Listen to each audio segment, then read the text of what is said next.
again. So today we are going to show you an experiment, or a demonstration rather, on the diffraction of light. So I'm going to first give you some background information. The diffraction, as I've explained for you during the lecture time, is just an extension of the interference of light. Except that in interference we have two sources of light, and they generate two waves, and the waves interfere with each other. Whereas in diffraction we have so many more sources of light. And how do we create that?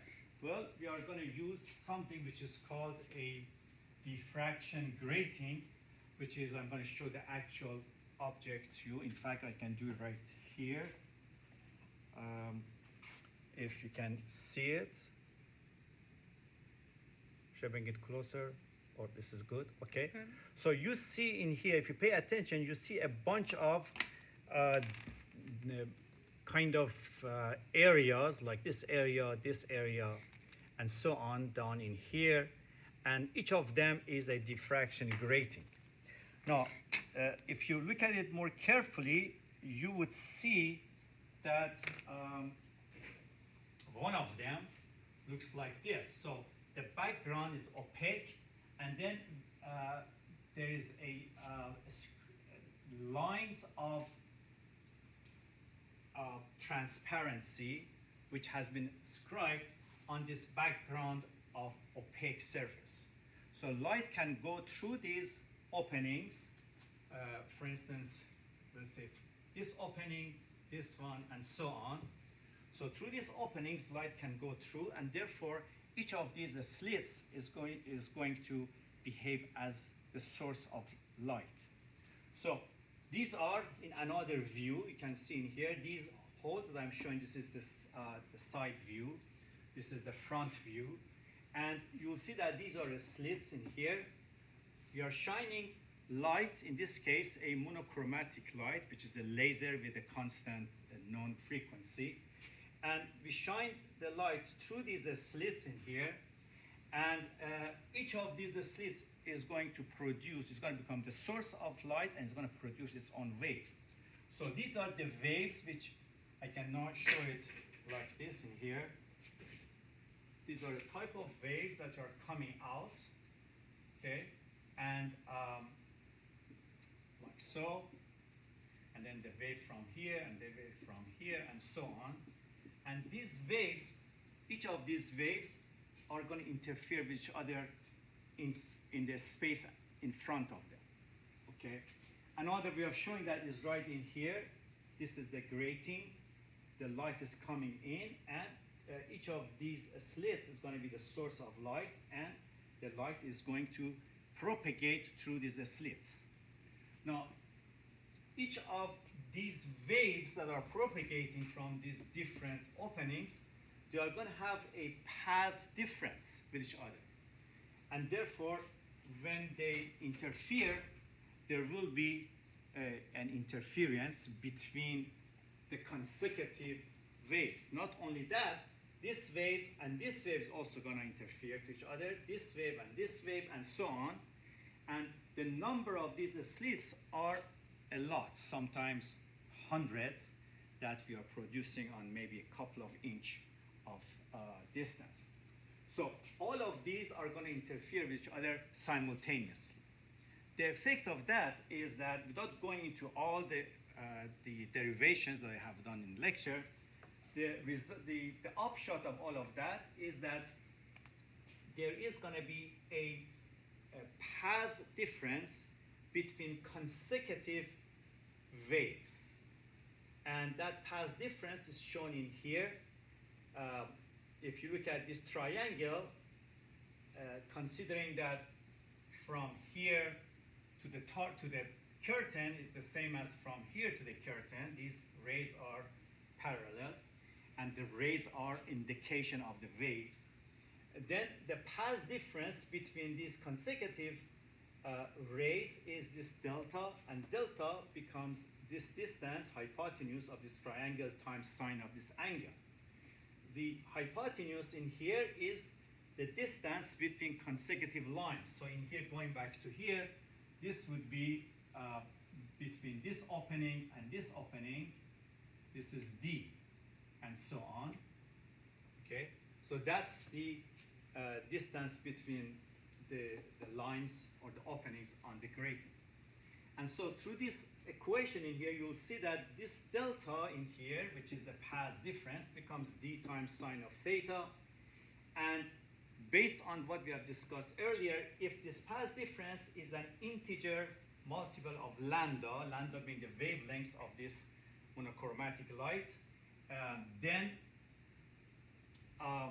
the location that these two waves that satisfy this equation will have is the location where you have a constructive interference. So that equation tells you the condition for producing constructive interference somewhere in front of this grating. M0 plus or minus 1, etc.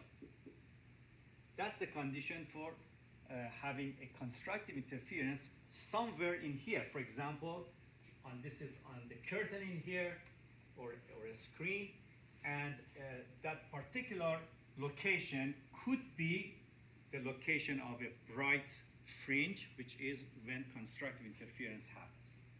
On the other hand, if the destructive interference happens, that is when the path difference between each of these couple of consecutive rays satisfies this equation. Again, m being 0, 1, 2, 3, etc. That is again the difference in the path difference, and if that path difference satisfies this, then we are going to have the location of destructive interference. So that location on the curtain or on the screen is going to show as a dark fringe, dark area, or dark spot. Why? Because these two rays who have destructively interfere with each other, they have basically canceled each other out. And of course that happens not just between these two, but also between these two and these two, and therefore the whole interference at that specific location creates a destructive pattern or interference, and therefore you get completely dark. So what you will see on your curtain is going to look like that. So suppose this is what you see on your screen, and you're going to see a bunch of what I've shown here in red as being the bright spots. These are the location where constructive interference has happened.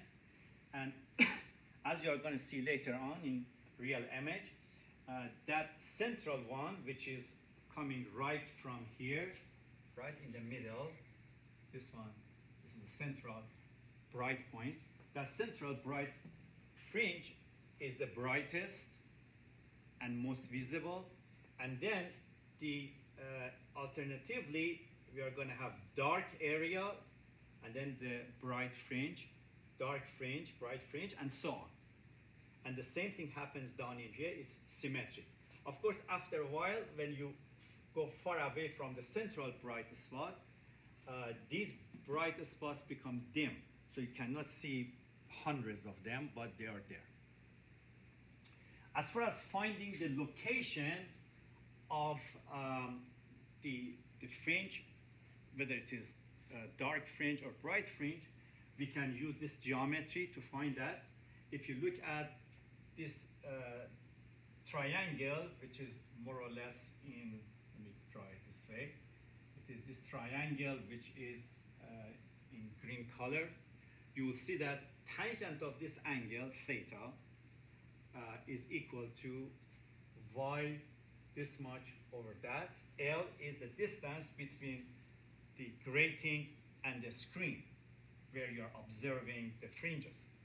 So that's that. And as far as this point, this particular point being a bright fringe, then it must satisfy this equation, which I told you back in here.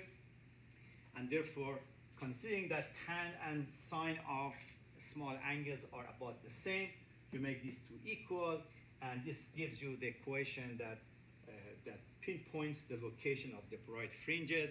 These are also called antinodes. So this is the location of the antinodal curves. So that gives you that equation.